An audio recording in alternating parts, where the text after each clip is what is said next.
Welcome. This is the Punk CX podcast. My name is Adrian Swinscoe, and I'm an advisor, best-selling author, Forbes contributor, and general explorer of the service and experience space. On the podcast, I seek out and interview entrepreneurs, leading business people, authors, tech leaders, academics, and generally cool people doing interesting stuff in the service and experience space. Check out the archive at adrianswinscoe.com. That's enough from me. Let's get into the interview. So welcome to the next edition of the Punk CX podcast. With me today, I have Thomas Laird, who is the CEO of Expivia and also of OttoQA, I should say, not Auto, but OttoQA, right. Plus also an author of multiple books. Hey, Thomas, how you doing? Welcome to the podcast. Adrian, how are you? It's good to be on. Doing well, thank you. You're very welcome. Now, we met in real life, IRL, as it were, you know, in Vegas a wee while ago. It was great to put a face to a name, which was brilliant. And we were talking about different things. I think we talked about doing a bit of a podcast thing. I can't remember. Anyway. Yeah. I know that I follow your work, and you've just got this kind of new book that's just come out called False Hustle, what I want to talk to you about. But for people that don't know you, don't know the work that you do, can you tell me a little bit about you and Expivia and OttoQA?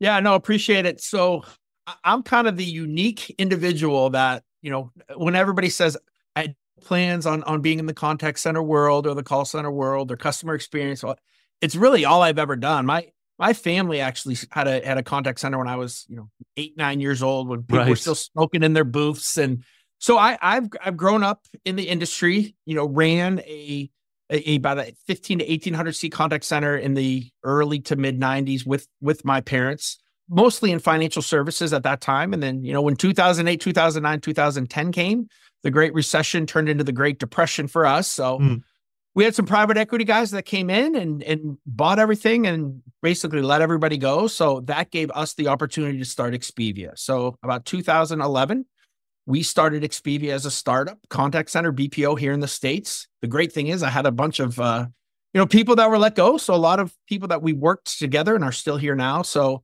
started with 4 employees. We've grown this to about a 500-600 seat BPO here. Over the last 16 months, when this kind of AI craze has happened, we asked ourselves, what are some of the value adds that we could do for customers? And I think QA was kind of the low hanging fruit of how LLMs and AI could come into play. So we started OttoQA initially as just a value add for our customers, and now we've spun it off into kind of a sister company of Expivia that we're offering as a SaaS model to other contact centers. So when you start as a startup, you don't have a lot of money. So from a marketing standpoint, that's where the books came into. We have the podcast Advice from a Call Center Geek, and we try to post as much content as we can, as that's kind of been the guerrilla warfare, I guess, that we've done from a marketing standpoint. So I don't know, that's kind of me, I guess, in the 30,000 foot view. No, that's brilliant. I mean, I think the thing is that I love the idea that Call Center Geek, but also like the idea that you've kind of grown up with it, and it's like a family business, right? It's like as much as you scrub, it's kind of ingrained into your hands and things, and so I mean I love your kind of take, and also because it comes from this wealth of experience and it's very front end. So you kind of as you say, you've grown up with it, and as I talked about before, you're an author of multiple kind of books, particularly on this sort of like space. But the recent one is this book called, which I love the title of. It's called False Hustle. And then the subtitle is Transforming Customer Experience from Illusion to Impact. And I just want to say, first of all, congratulations on the new book. I know how hard it is to get these things out. So can you give me the headlines? Tell me about it. Kind of like, what's the main thesis? Who's it for? So the first couple books that we did are call center operations books, right? Well, you're a supervisor, what do I do? How do I coach? And those were a lot of fun to do. But this one is a lot different. I think I've been inspired by OttoQA and our QA company, right? To see so many quality assurance forums, to see how companies from financial services to retail to tech support, how they're doing support and how I think it's off. And how I can see, you see so many times when technology is going up, but CX scores are continuing to go down. So I coach high school girls basketball, and I've done that for about the last 20, 23 years. And there's a coach that I work with, and he would always talk about false hustle, right? He'd talk about like that fifth grade kid that really doesn't know what he's doing, but he's just playing so hard. He's diving. He's never in the right spot. But, parents are still like, hey, good job, Johnny. Great job, right? And that kind of correlated to me to say, there's so many things we do from a quality aspect, from an efficiency standpoint. We hold our agents to certain standards because I think it makes us feel good. Mm-hmm. It's something that's easy to track. But when you really look at it, we're not improving customer experience. We're not improving the actual interaction between us and the agent. And we're actually scoring, educating, training on wrong things. And I think that was the thesis of the book then, right? To kind of really take a deep dive into all these companies and their QA forms and how they're scoring and what are they telling their agents to do, and saying, let's flip this on the head, right? We're coming into an AI world where AI is going to be taking this, if it's not already, right, taking this easy stuff, right? This password reset stuff. Maybe that was even happening before with kind of regular self-service. But how do we get to a place where we're having actual human interaction, when we're starting to score outcome? We say score outcome and intent, right? Right now, we are just so heavy on process, and kind of weaving those things together, I think, is kind of the general thesis of the book of kind of how you can look at customer experience, how you can look at QA in a different way, where we start to, I think, score things that matter instead of scoring things that are easy, that we can kind of check off the list pretty easy and quick. Yeah, I mean, my first question that I wanted to do, just to dive into the book, was about this kind of false hustle sort of thing, but I think you might have kind of sort of answered that kind of broadly. But when you were talking, it reminded me of this thing, and I don't know if you've ever heard this before, but I think you probably love this. There's an economist, bless him. I studied economics, and so it's the dismal. Some people can describe it the dismal science. Anyway, this guy called Charles Goodhart, who was a former governor or on the board of governors of the Bank of England, but is also a professor at LSE, so renowned economist. And he wrote a paper about financial instruments back in the 70s or 80s or something. And he concluded about these instruments. He said, when a measure becomes a target, it ceases to be a good measure. And it's called Goodhart's law. Yeah, right. And I think that's exactly what you're talking about, right? Yes, 100%. And I just think that's the thing I was saying. And so I love that, when people can come up with quotes. I'm a bit of a collector of quotes. I mean, you can come up with something, you go like, yeah, there you go. There's wisdom in that. There's 10 words. Right. But I think the clear thing is that people can get that. And they can go, oh, yeah, I get that. And you see lots of nodding heads. And then it's like going, okay, then what next? But they might go, oh, do we have it? Oh, and they don't quite know. So, how do you spot this false hustle? Yeah, and I think where it came about, right? And I've thought a lot about this too. Is like, why do we do this? I've done it in my call center, right? I've created QA forms, and it's taken me a little bit to really think this through. But we have QA managers, we have agents scoring calls, and we can only do so much. We're human, right? So we had to figure out some ways to make the process as easily possible, as least subjective as possible, to focus on certain things that we could literally check the box off. And I think in doing that, we've done ourselves a really bad or disservice, because we're not getting deeper into actual agent behaviors that matter, right? False hustle for me, like the best example, like the one that fries me, and I see it all the time, is the check this, and the agent did a great job with customer engagement if they said the customer's name 4 times in the first 2 minutes of the call, right? Which has nothing to do with anything, but at a CEO level or at a manager level, I don't really understand how to get that. So I put these things down to do, right? To do empathy. We talk about empathy, and so many times it's just, well, as long as they said, I'm really sorry to hear that. Right, which almost ticks me off even more when I'm on a call, because I know you said it 400 times to all the people before me. It's performative nonsense. Yeah, so it doesn't become an individualized experience. It becomes this one-stop kind of shop where everybody's treated the same no matter what. Agents just go through the motions with it, and we end up with just this blah experience where I think that there's a better way that we can ask this. And again, not to get into the AI piece of this, but I think this is one of the really cool ways where AI can score calls at scale, get much deeper into kind of how things are happening. Again, look at the outcome of the call, or the question, look at the outcome or the intent of that question, instead of just doing the analytics. Did they say this? Did they do that? And we're just stuck in that now you have to have process, right? You can't just be going off and having an agent do anything they want. But if you can marry that, right, those efficiency metrics with process, within real quality metrics, and looking at outcomes again, I think we can take quality to a different spot, and we're not that far off. When you actually look in the book, like, a false hustle question versus kind of we call a genuine service question, right? With how we're having the agent kind of interact. So it's different, right? It's much more difficult, right? The way we're doing it is pretty darn easy and everybody's pretty comfortable with it. But I think that there can be a better way. And again, I think there's going to have to be a better way as everybody kind of goes down this AI route. What's going to differentiate you, right? It's going to be that next level, that tier 2, that tier 3, even getting even deeper than that, agent that's got to handle really difficult situations, really ticked off customers. And we're not going to be able to do it with a check sheet if you want to stay ahead in the CX game. And so, I mean, let's say that somebody's going to go on, okay, yeah, I recognize that. I can see how that'd be a problem. And I have a sort of a feeling that we might be guilty of that. I mean, are there some obvious kind of like signs that you can go, if you've got this, or you do this, or you see that, then that's the thing. And yeah, and I think it's questioned. If you look at the form, and if we are focused more, right, and we kind of have a rating system for this, but if you, let's just say you have 10 questions to make the math easy, right? And we see that, 4 of them are efficiency metrics, right? Did they do this in a certain period of time? Did they get off the call doing this? Was their after call work here? And then you have 3 or 4 process driven questions, right? Did they say this, right? Some type of scripted response, those are kind of the main things. Or is it the one size fits all, right? Again, looking at that empathy quote. I think those are kind of the real, right? And we go pretty deep into it in the book, but those are wow. I think, we're doing that because it's so easy to score.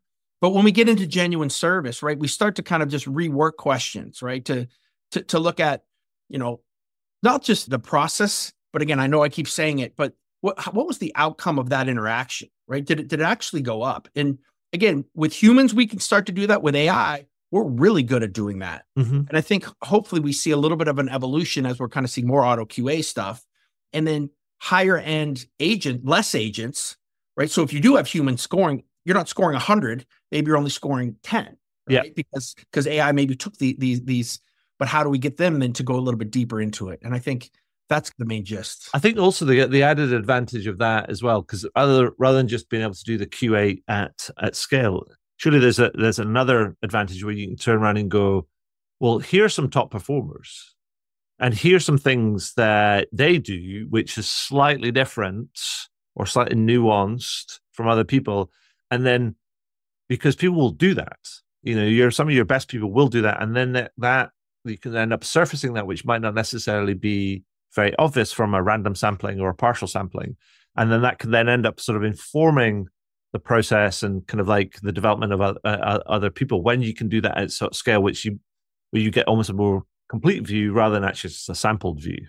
No, and I think that's a good point. And the other thing with this too is, people have asked me to, like, again, not to totally talk about the AI piece, but even this false hustle piece is, hey, if we ask these questions, right? Will our CSAT or our NPS, right? Well, because everybody wants to put things right to metrics. I get that. Will that rise? And again, my answer is no, right? We can ask those questions all we want, but then how do we educate the agent, right? How do we get them to learn techniques instead of phrases, right? I think that's it's a different level of education, and it's one thing to be able to score on a different level, and that's great. But then how do we take that agent and kind of change how their behaviors act, and how do we educate? So it really turns into a process, right? To even who we're hiring, the type of training and education that we're getting, looking at critical thinking now. I've been saying this for a while too, is I think in the next, say, 5 to 7 years, the customer service agent is going to be one of the highest paid agents in an organization, right? Because they're going to have to know so many difficult things, right? That gets kind of through that AI funnel that everybody's saying we're going to see, which I think we will eventually. that we have to, again, be able to then have a different type of individual at that level that's not just this tier one person, but can really interact, can use different techniques. If you have we talk, I think my favorite chapter in the book is dealing with an irate customer, right? And not just giving these telltale signs of phrases, but giving actual techniques to kind of calm this depending on how the situation goes. And those are the best customer service agents. They're doing it now, but we're just as an industry not really looking and doing that. Yeah, no, absolutely. And you're not alone in believing that. I mean, I think there's a lot of people that have and I include myself in that believe that there's a huge amount of potential, but also skill and expertise already in the contact center space, and it just needs the recognition and respect that it deserves. And I was speaking to Sam Wilson across at 8x8 recently, and he believes exactly the same thing. He believes that service agents are going to turn from just being purely agents, sort of fielding things, to being more specialists because they needed that deeper level of knowledge and skills and capabilities and things. So the other thing I want to ask about in digging into the book, just to give people a bit of a flavor of kind of what's going on in there, is you talk about this paradox of efficiency and personalization. And I was a bit like, okay, tell me about that. Explain to me how that works. We love a paradox. Yeah, this is the issue with a lot of contact centers, right? I mean, let's be honest, most don't really care. Most companies don't care about the actual interaction between the agents. Some do, and I don't want to put everybody there, but efficiency metrics have now taken over, especially because we have AI, right? So what is the number one thing that technology and AI, my AI bot is great.ai company, right? What are they're selling, right? Number one is efficiency. Number one is cost, right? And then you start to talk about maybe some customer experience things. So, companies that aren't ready to do the AI, they're pushing, and we're seeing it in the BPO world, right? They are pushing efficiency. They're pushing average handle time, your cost per call. Those things become extremely important.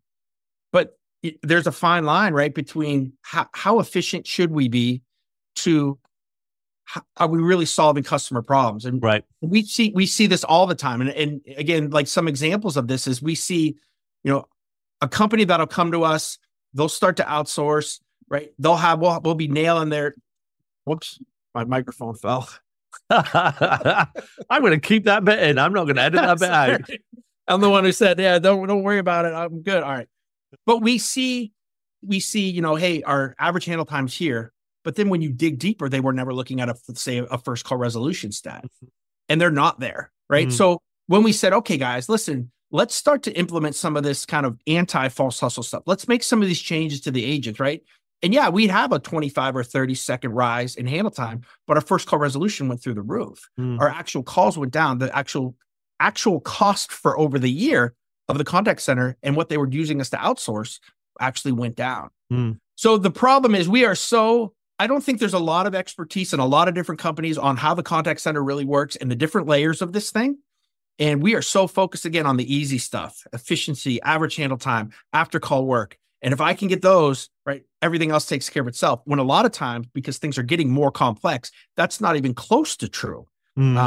With how we have to dig and look at customer journey and look at really how we're kind of working through calls. So I think that's where that balancing act has to happen. Again, you can't have 25-minute calls if you're normally used to 5-minute calls. But at the same point, let's start to look at other metrics. Let's start to look at, deeper down the funnel type metrics, not just hammer the agent for wanting to actually have a little bit of a conversation, build a little bit of rapport. And I think that's really hard in a lot of contact centers. We see it in the BPO world, right? Where it's just like, here's the metrics or you're getting fined. Like, well, we'll get fined. Yeah.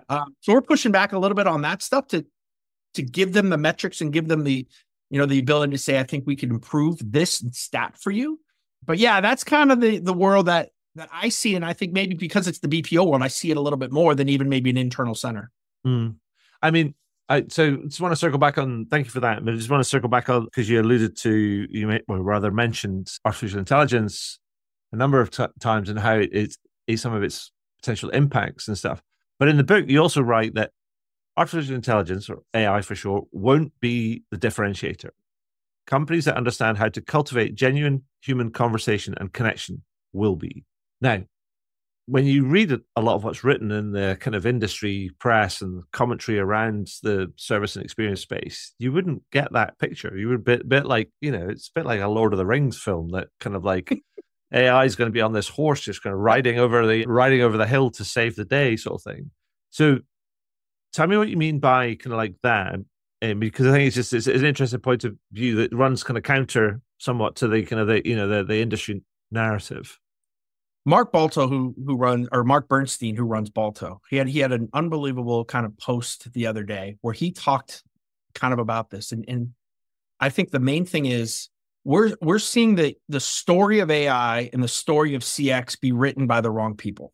Mm. The story of AI, the story of CX is being written by the technology people, the sales guys, the AI bot guys, and very few actual, even posts that you see from companies, they're white papers for an AI company, right? That are skewed.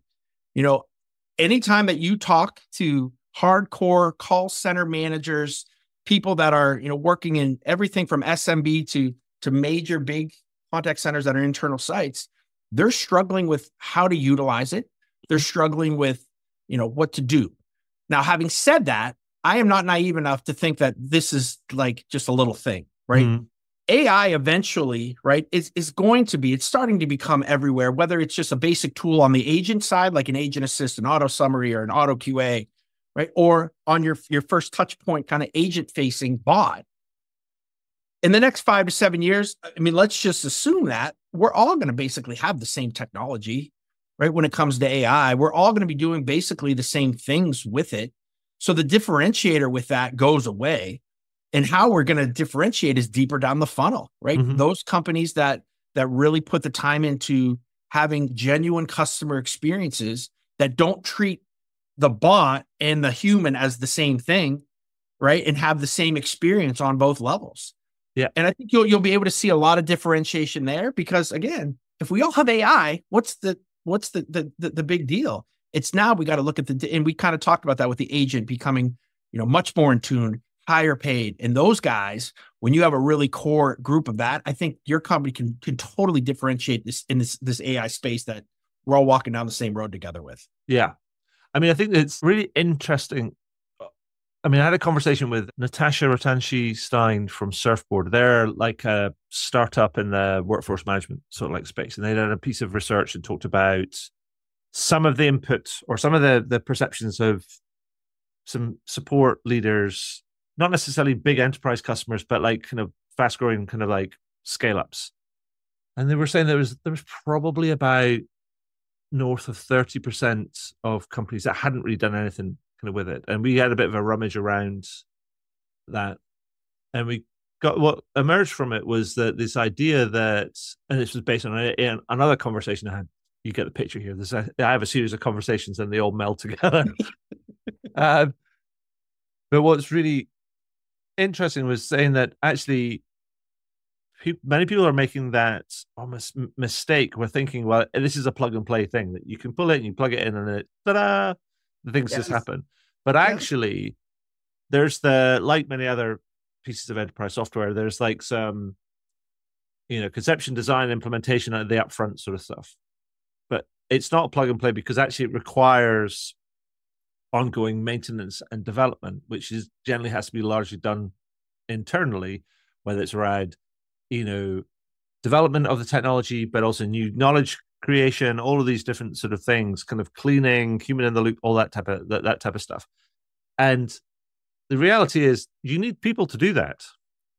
And you need to make some hard choices about that. And that might be we need to pull a couple of people off or 3 people off the kind of the from somewhere else and put them on this. That'll be able the team. And that becomes, then you get down to like a personnel and supply capability, but also budgeting kind of like, it's that kind of knotty kind of problem. And that feels like it's a very real thing for people. Where people are going to, sounds good, smells great, but like. Adrian, it's funny you brought this up. And again, I know that we're not on video as people are talking, but I was looking away from you. I wasn't like ignoring you, but again, with exactly what you said today, again, just a post on LinkedIn, it's kind of how we've been simpatico today is, I just basically did an unpopular opinion that many companies that I'm starting to see are deploying customer facing AI tools in the contact center are actually falling behind the companies that are not, but are preparing to. And I think we see this all the time. And I see it when I have a BPO customer that's like, hey, we want to go AI. And I'm like, hey, I got it all. I got every tool you got. I'm like, let's see your KMS. Let's see what integration do we have? Well, we don't have any of that. I'm like, wow. Well, we have an FAQ. I'm like, okay. I'm like, listen, let's do this right. Let's take 3 months. Let's take 4 months. Let's build out your KMS. Let's build out these integrations. And then this thing's going to be awesome. But again, you go to mychatbot.ai guy and they just say, all we need is an FAQ. We slap it on your website and it's not good. Right. And it's not giving the experience that we want, but to a C-level executive, we're doing AI, whatever that means. Right. And I think we have to change that narrative the tools are great, but it's like painting, right? Painting is one thing, but it's the taping that's the work, right? Everybody wants to paint, and that's the easy. And well, look how pretty this looks. But when you got a giant room with 400 doors and windows, and you got to tape that thing down, that's what AI is, right? And we have to do that taping part to make sure that this thing looks good. Yeah. So, assuming that you have an organization and they've read part of the book and they've gone, okay, fine. Yeah, we've got a bunch of false hustle going on. We're running around. We're getting sweaty. We're looking like we're trying really hard. We're doing our best, but there's a lot of wasted energy. I mean, so what's the first step that you should take to go about moving away from that culture of false hustle to going about transforming themselves into a brand that values this human conversation, insight, and connection? And I think it does start, and how we found this to work the best is to start with the QA form. Which maybe sounds like maybe we're going a little farther down the road first. But once we kind of have a mock-up of the QA form, and again, looking for things like for empathy that, we don't want to score, did they say, I'm really sorry to hear that?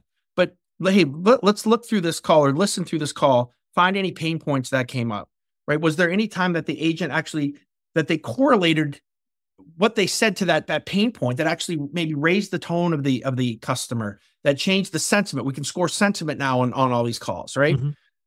And again, looking at that, and again, I show in the book probably 13 or 15, maybe 20 questions that everyone has on their, like, instead of did the agent use the scripted greeting, right? That's great, but every single customer is the same. Did the agent use a greeting that made the customer feel a little bit warm, feel a little good, make a comment, those kind of things? And I'm kind of paraphrasing, but that's not that far away, right? But it's giving a little bit of leeway to agents, right? When you have a troubleshooting, when you have the customer, and again, there has to be some education on this, but when you have a customer that says, hey, listen, my internet's been out. I've rebooted my router 3 times. I'm actually an IT professional. Right. I know what I'm doing with this. Can you please kind of look? And we say, all right, Mr. Jones, we're going to have to start. Can you reboot your router? It's like, well, what do you mean? Right. And listen, I've just done that. Right. And you're just, what are we doing here? Right. And again, I understand that there's got to be some process to this, but we have to be able to have agents then that take this to a different level, and we give them a little bit of leeway into how we're interacting. Right. So, I think the book shows how everybody has, I guarantee, out of these 20 questions, or I forget what it was, 17 or 20 questions that we have in the book, you have at least 15 of them on your form. And we kind of just show the difference on how we can ask the question and then how you can educate that into the agent as well. I think make the agent's job a little bit more fun than having just hammer them on these checkmark kind of things that they're just like, okay, I got to go through this motion again. I mean, you want them to go through the motion because you're training them to go through the motion. So let's not do that. And again, it's not for everybody. I think there has to be a company that wants that. I say in the kind of the first chapter that company that's like, I really want great customer experience. I just can't put my finger on it why it's not good. Right. Like, we tried so many different things. And I think that's who the book's for, right? That company that says, listen, it's fine. I don't want to blow my budget out, but I really want to have a really cool experience for my agents, for my customers, but I can't figure it out. And I think this could be the missing piece that kind of pushes a lot of those companies hopefully over the, I don't say over the edge, no, but through where they want to go. Yeah, no, it feels a bit like it's almost a bit like you're like tuning a car in many ways, like an old school combustion engine, where you can, if you've got like somebody who knows about engines, you can change settings kind of here and there, and it will run slightly better. So you're not actually fundamentally changing the car, you're just tuning the engine. I think that's a really good way to put it. You can't just do the scorecard though, right? Like we can't just change.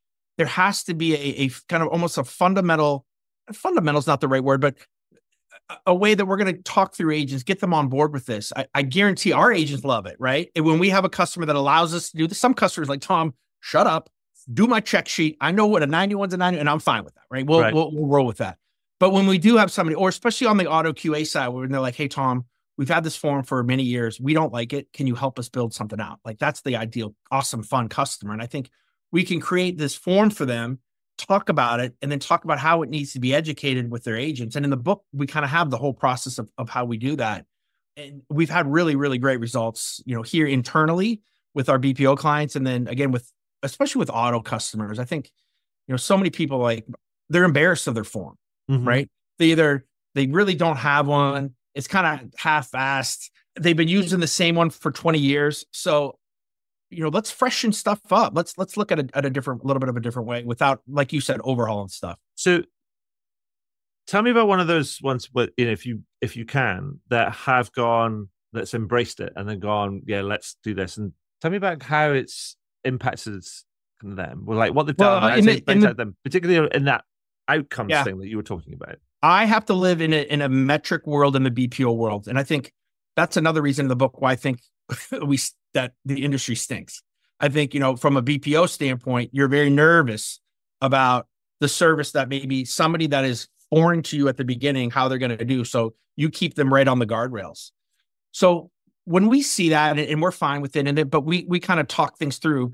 NPS and CSAT, I am not a huge fan of. I talk about it in the book. I think, there's so many different ways, and actually talk about kind of how we could ask questions to customers beyond just, would you recommend my company, or, those type of things. But in our world, it's CSAT, it's NPS. So we have been able to, again, it's always going to be, your talk time is going to go up with this, right?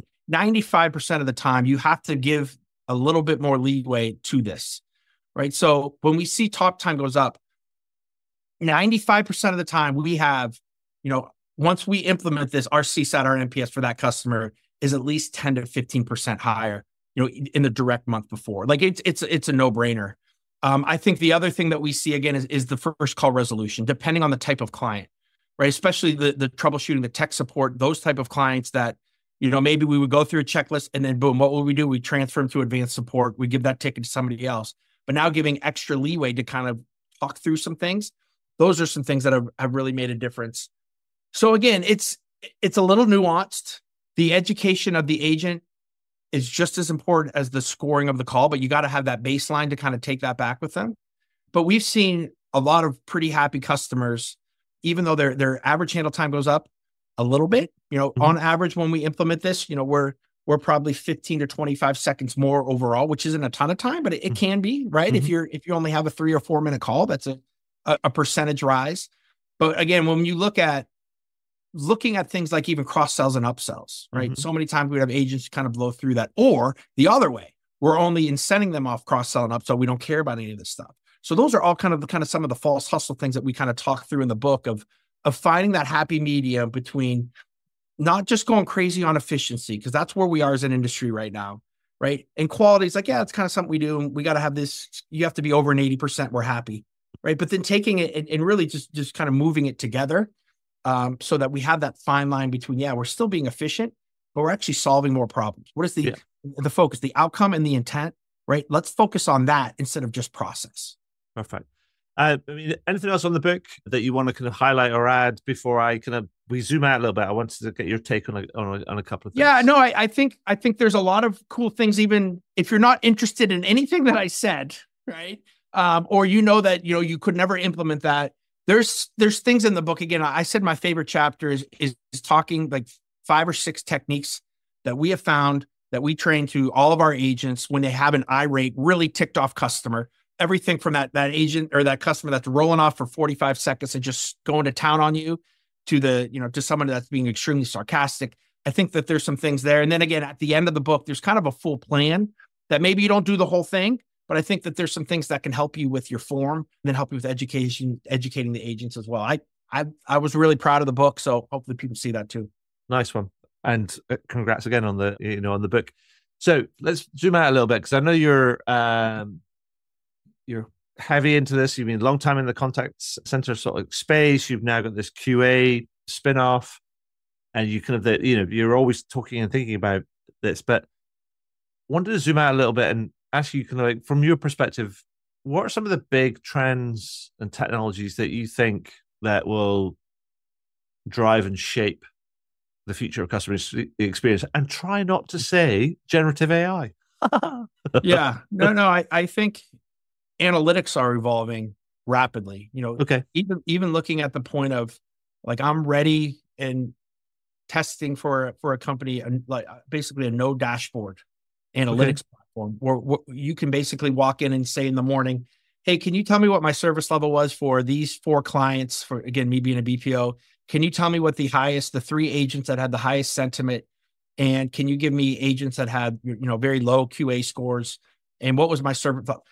And really having those types of things be given to you. And I think with the voice, with what ChatGPT has done with their advanced voice, those type of tools where we're basically, instead of just having that dashboard that everybody sees, I think analytics, again, the bubbles, the keywords, right? That's going away, right? Well, we're going to get really more hardcore data. I think you're starting to see that with OttoQA as well. Again, what is AI doing, right? When it comes to how we're utilizing is, we're just asking questions of data, right? And for us in the call center world, there could be a ton of different data, but to keep it simple, it's the call transcript right now. Pretty soon it's going to be just the voice call. So we don't just have to know agent behaviors, right? But I think analytics is evolving, because we can ask things like, hey, what were the top 5 reasons why I had cancels yesterday? Can you tell me the sub reasons, right? Was it because the product was too expensive? Was it because people lost their job? Was it because there was a hurricane? Right. And to get deeper into not having to be an analyst, right, to kind of look through data, but to have things more at your fingertips. Again, we can talk about generative AI, we can talk about chatbots, we can talk about all that stuff. But I think, the other thing with this too is kind of the merging of data, right? To have a predictive analytics, to have predictive routing, where, we're getting to that point where we can see now, hey, the average, wait time is going to go to 4 minutes. So I have to move a couple people into this skill over here. Like, we've had that. But now looking at, doing data dips into a CRM, pulling out information. This is a high value customer. Maybe I got to move them to the front of the line, or this customer just called in. I need to move them to that specific agent, right? Doing that kind of thing too on the back end, I think is really cool stuff, especially in the BPO world, where we can kind of offer these tools now, that are a lot different. Again, we can all do the bots and we can all do that stuff, but I think these kind of subset tools are really, really cool, and how OttoQA and the agent assist, that stuff too. But I love the analytic piece. I think from a value add in a BPO, that's huge, to not just answer calls, but to be able to tell a customer, hey, 38% of your customers used the phrase too expensive yesterday. Maybe you need to make a change to that. And that's kind of coming to us now on steroids. Yeah. No, I think and it's not just, I can see how that would be valuable, not just in the BPO sort of like space, or in just a broader, more general kind of contact center space, but also be a high value add for somebody who's trying to offer more of a premium service, kind of a white glove service. I think just because it's, you come in and it's like pulling all that sort of stuff together and presenting it in a way which is easily accessible. And I'm always thinking, how do I make the C-level guy happy, right? I'm going to make the contact center manager happy. I'm going to make that vendor manager happy. I'm going to hit my SLAs. I'm going to do that. But how do I get that other person that doesn't care about that? What data can I give them? I think that's, kind of going through my mind in the BPO space. Yeah. Can I say one more thing too? The other thing that I think we're trying to think through with this AI thing is how do we QA our AI?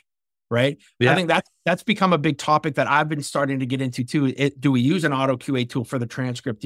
What is the calibration looking for that? When we do roll out some type of generative AI or some bot, those are things that we're not discussing enough in the industry, that, again, it might not be a hallucination, but we might be giving bad data to it where it's getting confused. There's so many things that can kind of work now that it's fun, but there's a lot to this that I think people don't realize. And that's kind of what's been holding back, I think, some of these rollouts. Yeah. And I think that, by Accenture, I've seen some of the recent sort of research on this, where it talks about there's a bit of a data drought for some of these models, and therefore people start thinking about creating synthetic data or ways. But when you add more and more synthetic data based on existing kind of like data, then over time the models just kind of collapse, because it's like you're almost compounding all of the flaws or the nuances or the biases in the existing kind of like data. And so we need to be careful about some of that sort of stuff. But that's really interesting in terms of where you go and what the limits of what you can do based on kind of where we're currently at.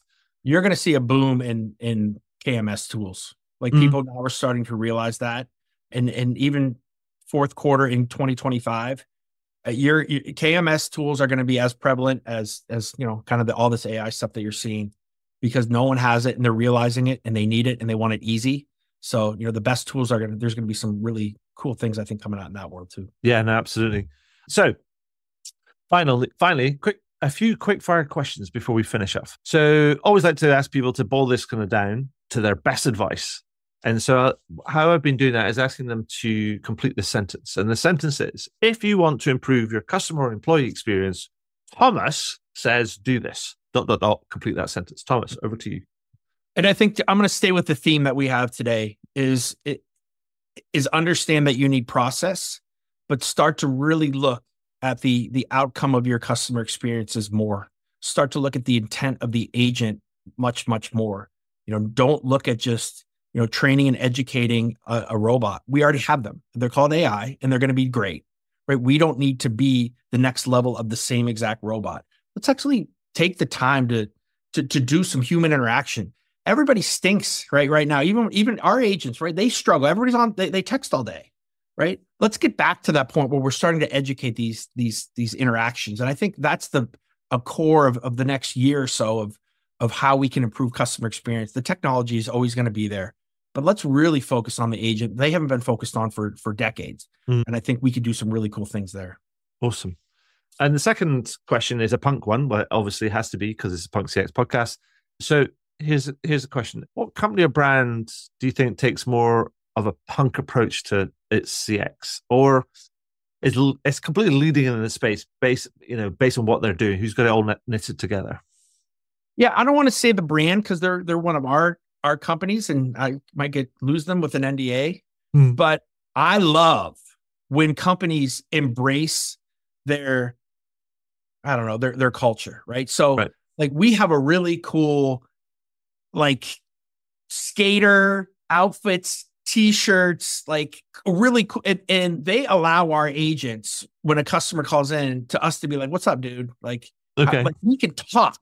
Right. Like, and they match their culture, right? So it's one thing work for a bank, you maybe match that culture. But when we have fun companies that our agents are allowed to do that, I think that's really, really cool. And something that, again, that's super scary for so many companies because, again, they want to be beyond these guardrails. But I think that's a lot of fun. Agents want to be on that program.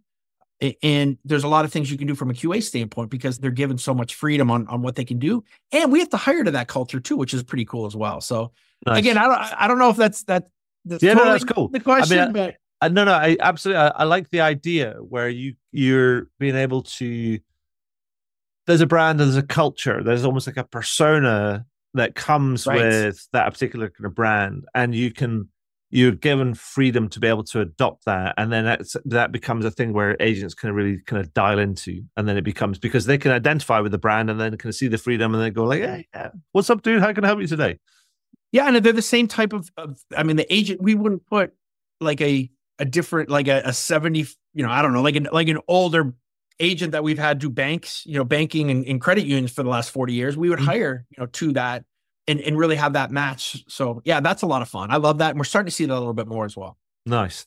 And so my final question is, it's based on a good news story and a request for a good news story, because the world, no comment right now, and lots of doom scrolling going on and lots of other kind of weird stuff. So I'm asking people that I've been speaking to on the podcast to tell me a good news story. I mean, so tell me, Thomas, what's the most interesting, positive, or exciting thing that you've seen in the last week? The thing that's just made you smile. And it could be anything, random.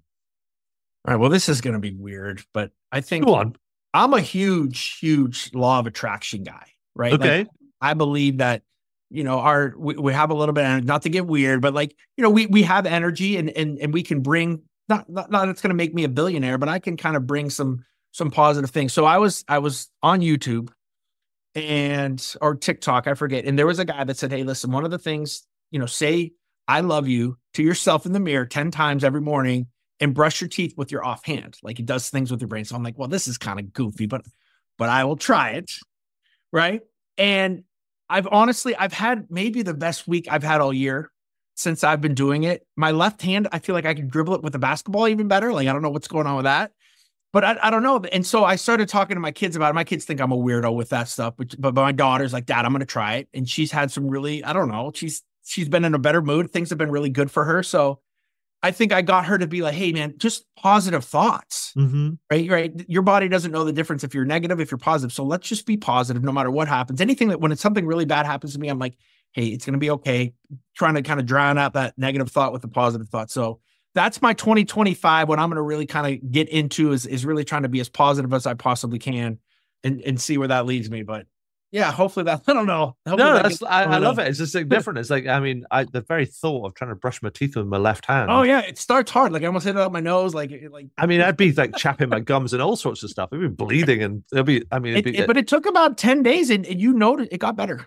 Right. Well, no, it would be. I mean, it's a bit like it's supposed to like, do some things in your brain, like create different neural paths because it's a different hand and you're, yeah. I don't know if any of that's true, but it's been okay for me. Awesome. I love it. Kind of like, for all the people that are right-handed, then try out, I might kind of try it out.